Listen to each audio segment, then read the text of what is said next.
This is the Lewis jumpsuit. You can clearly see the difference between the Lewis jumpsuit from the RoboCop 3 and this one from RoboCop 1. And the design of this one from RoboCop 1 is beautiful. On RoboCop 1, the P of OCP is on the shadow, and on RoboCop 3, the P is clearly visible. When we open the distress jumpsuit of Lewis, we see inside the skin color fabric made to simulate the skin of Lewis, charged with fake blood. Everything started 12 years ago when I met a huge collector of RoboCop. I was very close to her, but 2 or 3 years after, she decided to sell everything. And for me, it was very sad, because I want to keep everything, not for me, but for all the RoboCop history, to protect everything, to make an archive of everything. So I began to buy everything, and I'm very proud to protect all these props, all these materials. I was very young when I discovered the RoboCop for the first time. It was in VHS, of course. I was 6 or 7 years old, so I have always been a big fan of Phil Tippett's work, because I grew up with RoboCop and Return of the Jedi and Empire Strikes Back, so it was a huge inspiration for me. For me, a movie items is not interesting just because the movie is famous. You have so many wonderful artists who work on these movies. That's the thing I like in collecting and preserve movie history. The problem is the materials which was used at that time, and especially the foam latex and the resin, the silicone, the resin, everything is rot very quickly. So I try to preserve and stabilize in my workshop all these props to prevent the destruction. At that time, the movie production was more, not efficient, but was more directly with the artists. I don't think now make the same armor of RoboCop with such small team, like the Robotin team at that time. I don't think it's possible now to do that. So that's why it's very interesting for me, and of course they use film to shoot the movie, and everything is very organic. I like everything, and especially the props were used by the team to create the final props, because for me the whole process is very interesting, and I like the first sculpting, the first sketch. I like how the thing transforms a little bit during the process, and to have the final props. I was very happy when I owned the back piece of the makeup of RoboCop without helmet at the end with the fight with Clarence Boddicker. And when I discovered this piece, it was amazing, because we have the rest of the makeup. It was very exciting to discover all the scratch and to check and match all the scratch on the movie. That is for me the same importance as just the piece without painting, just the first sculpt. All the process, all the people involved to create these pieces.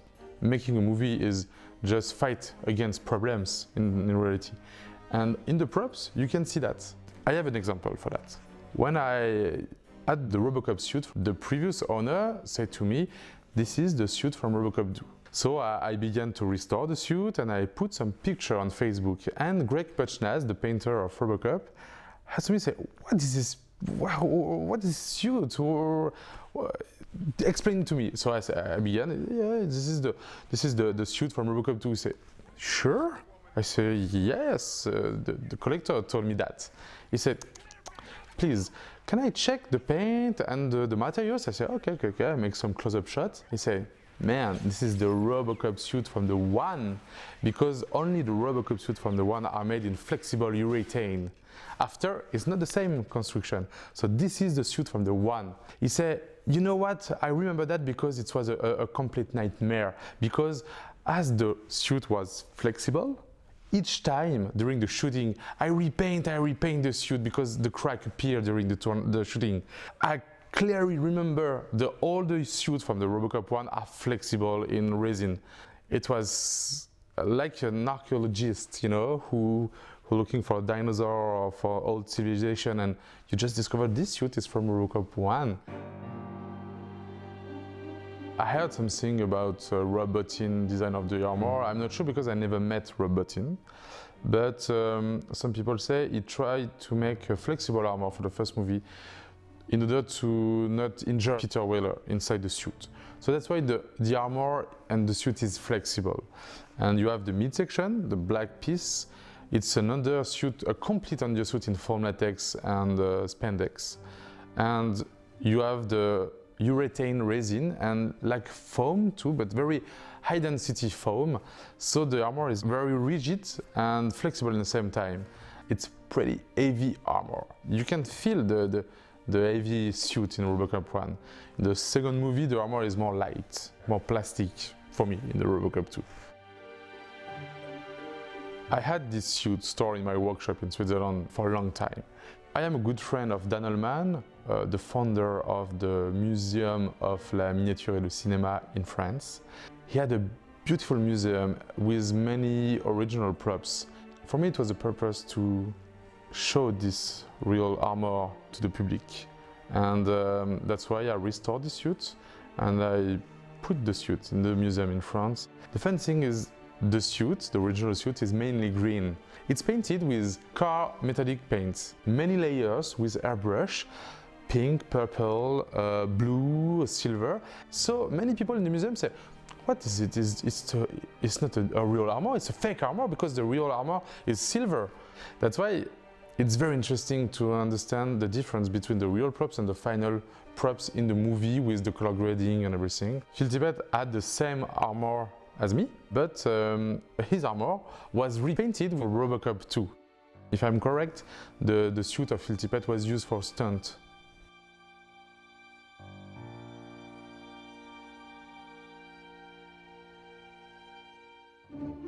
This gun was molded on the same gun since RoboCop 1. The gun didn't have the trigger because the gloves are too big, and if RoboCop do that with his gun, you can have the trigger. So all the RoboCop guns don't have the trigger. Among the collection, the thing I really like is my Reels collection.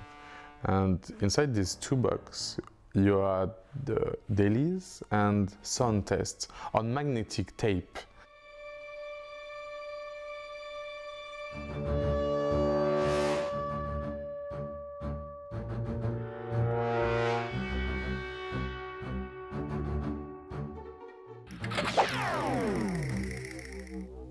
This is the original screenplay from RoboCop 1.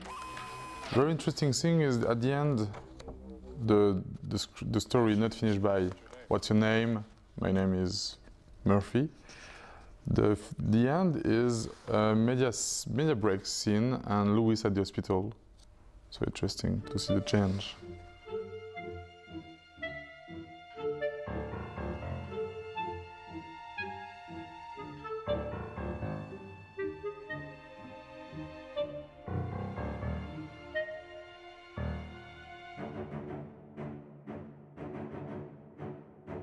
This is pics from Robotin workshop with all the armor in close-up, different lights, sunlight, tungsten lights.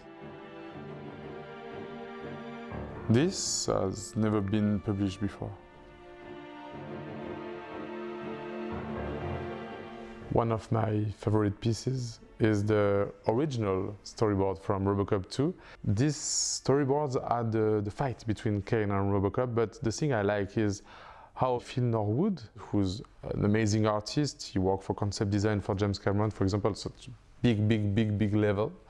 But I like the way how he drew that with perfect line and shape, and he worked with ink, he worked with alcohol marker. I always prefer traditional art with traditional artists than CG concept, because CG concept is very beautiful and very interesting.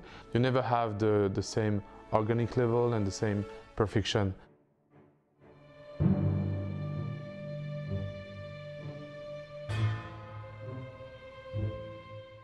This is a black and white picture made by Dinah Nicombe. They use this picture and airbrushed with thin layer of color to make it look like a painting for the final poster. I like movie posters very much, especially at that time because each country have different posters. And in France we have bigger posters than the USA. Basically it's 1.6 meter to 1.2 meters.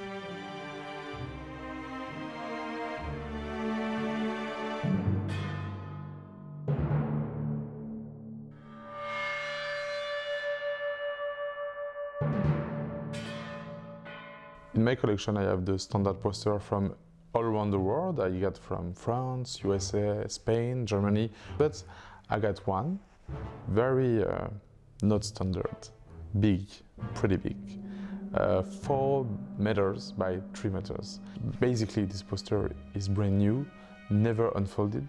It's in the same condition as in 1988 when the movie was released in France.